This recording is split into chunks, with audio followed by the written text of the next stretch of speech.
వాళ్ళంతా mid day meals పెడతా ఉంటే ఆ మిడ్ డే మీల్స్ ను కూడా ఇవాళ సెంట్రలైజ్ చేసి మధ్యాహ్న భోజన పథకాన్ని కూడా కాంట్రాక్టర్లకు అమ్ముకుంటా ఉన్నాడు ఈ విద్యాశాఖ మంత్రి. ఎప్పుడో తెల్లవారుజామున 5 గంటలకు 4 గంటలకు భోజనం పూర్తి చేస్తే ఆ భోజనాన్ని ఇవాళ విద్యార్థులకు మధ్యాహ్నం అందిస్తా ఉన్నాడు. దాని ద్వారా పోషకాహారం అందుతుందంట, పోషకాలు అందుతాయంట. 3-2 గంటల కంటే ఎక్కువ బాయిల్ ఎగ్గు తినకూడదు. అలాంటి దాన్ని ఎప్పుడో తెల్లవారుజామున 4 గంటలకు చేస్తే దాన్ని మధ్యాహ్నం 12-1 గంటలకు అందిస్తా అంటా ఉన్నాడు విద్యాశాఖ మంత్రి. అంటే కార్పొరేట్లకు లేదంటే కాంట్రాక్టర్లకు మీ అనుయాయులకు అమ్ముకోవడానికి ప్రభుత్వ విద్యను మీరు దాహోదపరిచేస్తా ఉన్నారు. కార్పొరేట్లకు అమ్మే ప్రభుత్వంగా మీరు చలామణి అవుతా ఉన్నారు. అందుకే ఆల్ ఇండియా స్టూడెంట్ ఫెడరేషన్ పోరాటం చేస్తుంది. అక్కడ గిరిజన ప్రాంతాల్లో ఇప్పుడే మా మిత్రుడు చెప్పాడు కదా, గిరిజన ప్రాంతంలో 9 విద్యార్థినులు చనిపోయినారు. వాళ్ళు ఫీజులు వేధింపులలో చనిపోలేదు, కుటుంబ సమస్యలతో చనిపోలేదు, లేకపోతే ఆరోగ్యం బాగలేక చనిపోలేదు. 616 మంది ఉన్నటువంటి విద్యార్థులు ఒకే క్యాంపస్ లో 116 మందికి జాండీస్ వచ్చిందంటే అక్కడ కలెక్టర్ ఉన్నాడు, పీపీ ఉన్నారు, డీడీలు ఉన్నారు, లెక్చరర్లు ఉన్నారు, అందరూ ఉన్నారు. కానీ విద్యార్థులు మాత్రం చచ్చిపోతా ఉన్నారు.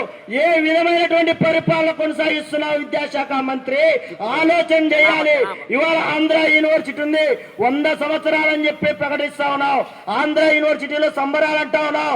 ఆంధ్ర యూనివర్సిటీలో ఆక్సిజన్ అందక విద్యార్థి మరణించాడు, బీఈడి చదువుతా ఉన్నాడు. ఇదే శ్రీ వెంకటేశ్వర యూనివర్సిటీలో డిపార్ట్మెంట్లు క్లోజ్ అవుతా ఉన్నాయి. ఆర్సెట్ కౌన్సిలింగ్ నవంబర్ నడుస్తుంది, ఇంకా ఆర్సెట్ కౌన్సిలింగ్ నడుస్తుంది, పీజీ అడ్మిషన్ నడుస్తున్నాయి, డిగ్రీ అడ్మిషన్ నడుస్తున్నాయి. ఏ విద్యా వ్యవస్థలోనైనా విద్యా వ్యవస్థ ప్రారంభం అంటే ఒక అకాడమిక్ ప్రారంభం అంటే జూన్ లో ప్రారంభం అవుతుంది. దురదృష్టవశాత్తు ఒక ఆంధ్రప్రదేశ్ లోనే నవంబర్ మాసం అయినా కూడా అడ్మిషన్ నడుస్తూ ఉన్నాయి. అంటే నీ యొక్క అనుయాయుల యొక్క కళాశాలకు కేఎలు, గీతము, విట్టు, విజ్ఞానం లాంటి ఇంజనీరింగ్ కళాశాలకు ఈ యొక్క ప్రభుత్వ విద్యార్థులను తోలే ప్రయత్నం ఈ యొక్క విద్యాశాఖ మంత్రి కోరుతా ఉన్నాడు. మేము అడగలేదు విద్యార్థులందరికీ 15,000 అని మేము అడగలేదు. మేము అడుగుతా ఉన్నాం, ప్రభుత్వ పాఠశాలలు ఓపెన్ చేయండి, పాఠ్య పుస్తకాలు అందించండి, టీచర్లను అన్ని పాఠశాలలో పూర్తి చేయండి. అది మనం అడుగుతా ఉంటే వాటన్నిటినీ పట్టించుకోవడం లేదు. ఎస్సీ, ఎస్టీ, బీసీ, మైనార్టీ సంక్షేమ వసతి గృహాల అభివృద్ధి గురించి మాట్లాడడం లేదు. పైగా ఇవాళ మెడికల్ విద్యను ప్రైవేట్ పరం చేస్తూ డబుల్ ఇంజన్ సర్కార్ అని చెప్తా ఉన్నావు.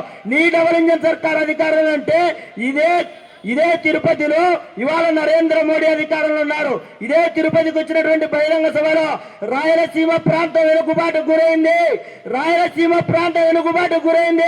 రాయలసీమ విద్యార్థులు అన్యాయానికి గురైతా ఉన్నారు. కాబట్టి మీ అందరికీ ప్రత్యేక హోదా కావాలి, రాయలసీమకు ప్రత్యేక నిధులు కావాలి. ఆ విధమైనటువంటి పాలసీని మా యొక్క ఎన్డీఏ ప్రభుత్వం, బీజేపీ ప్రభుత్వం చేస్తానని చెప్పి హామీలు ఇచ్చావు, అధికారంలోకి వచ్చావు. ఇవాళ నీ ప్రత్యేక హోదా లేదు, ప్రత్యేక ప్యాకేజీ లేదు, రాయలసీమకు నిధులు లేదు. రాయలసీమ విద్యార్థులంతా ఇవాళ హైదరాబాదు, బెంగళూరు, దుబాయ్, కువైట్, ఖత్తర్ లాంటి ప్రాంతాలకు వలస పోతా ఉన్నారు. గ్రాడ్యుయేట్స్ అంతా చచ్చిపోతా ఉన్నారు. జొమాటో, స్విగ్గీ లాంటి దాంట్లో 5,000కు 6,000కు పని చేసుకుంటా ఉన్నారు. ఈ యొక్క విద్యాశాఖ మంత్రి విద్యార్థులను, ఈ ప్రాంత ప్రజానికాన్ని మోసం చేయడానికి ఇవాళ మిషన్ రాయలసీమ పేరుతో మీ అందరికీ ఆర్టికల్ అప్పు చేస్తాడంట, మెకానికల్ అప్పు చేస్తాడంట, వ్యవసాయ కేంద్రిత అభివృద్ధి సాధిస్తాడంట. ఎక్కడ సాధిస్తా ఉన్నావు నువ్వు అభివృద్ధి? ఎక్కడ సాధిస్తా ఉన్నావు? ఇదే అనంతపురం జిల్లాలో, ఇదే కడప జిల్లాలో, ఇదే తిరుపతి జిల్లాలో ఏ ఒక్క పారిశ్రామిక సంస్థలోనైనా ఈ రాయలసీమ విద్యార్థులు ఎంతమంది గ్రాడ్యుయేట్ చేసుకున్నటువంటి వాళ్ళు ఉపాధి కల్పన చేయిస్తా ఉన్నావు. మాట్లాడితే నెంబర్ ప్లేట్ వేసుకున్నట్టు మేము అనంతపురానికి కియా తెచ్చాం, ఇక్కడ మా జయదేవ్ ఉన్నాడు, మేము వారిని ఉపాధి కల్పిస్తున్నామని చెప్పి మాట్లాడుతా ఉన్నది ఈ ఎన్డీఏ ప్రభుత్వం. అరా కొరా జీతాలు ఇచ్చి వెట్టి చాకరీ చేపిస్తూ మమ్మల్ని బానిసలుగా తయారు చేస్తా ఉన్నాడు విద్యాశాఖ మంత్రి ఈ ఎన్డీఏ ప్రభుత్వం. నిజాలకు వేల మైళ్ళ దూరంలో విద్యార్థులు వదిలేస్తామంటే వాళ్ళు ఏం మాట్లాడరంటే ఖచ్చితంగా ఆల్ ఇండియా స్టూడెంట్ ఫెడరేషన్ పోరాటం చేస్తుంది. నీ యొక్క అధికారాన్ని కిందికి దించే వరకు పోరాటం సాగిస్తుందని చెప్పి ఈ సందర్భంగా మీ అందరికీ తెలియజేస్తా ఉన్నాం. ఈ అవకాశం ఇచ్చినటువంటి విద్యార్థి మిత్రులందరికీ ప్రత్యేకమైనటువంటి ధన్యవాదాలు. మిత్రుడు వలరాజు గారికి ధన్యవాదాలు తెలుపుకుంటూ ఇప్పుడు